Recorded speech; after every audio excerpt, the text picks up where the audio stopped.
Looking forward to it, Erin. Thank you. C.E.R.T, a Rochester organization that supports local law enforcement and community response, is looking for more funding at the state capitol. In St. Paul this week, both local lawmakers and C.E.R.T staff are in St. Paul to continue advocating for its support. Our Sananda McCall has more on this story. According to the Council on Criminal Justice, most anti-violence efforts occur at the local level, but state and federal support are crucial for cities to succeed in their frontline campaigns. We believe crime comes from poverty and despair. On Friday, Minnesota Senator Liz Bolden met with Rochester's Community Engagement Response Team at the Capitol.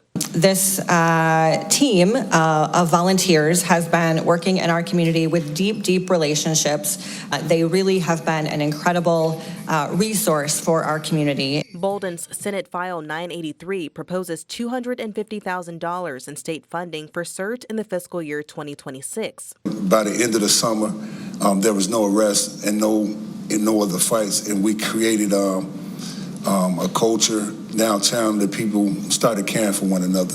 Founded in 2021 after a tragic event in downtown Rochester, C.E.R.T works to mediate community issues, advocate for BIPOC members, create opportunities, and bridge gaps between the community and law enforcement. We went into some of these poverty pockets, the apartment complexes, low-income housing, and we started to bring the resources to the people.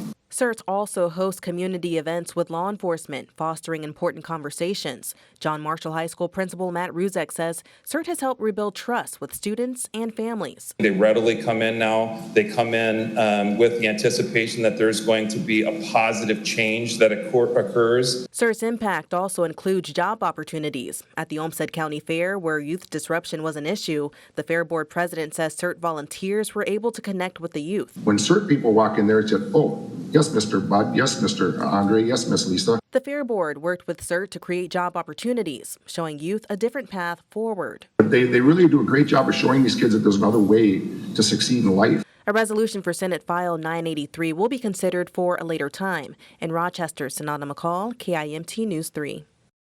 And you can often find C.E.R.T volunteers wearing their red T-shirts at community and school events. They're always accepting more volunteers.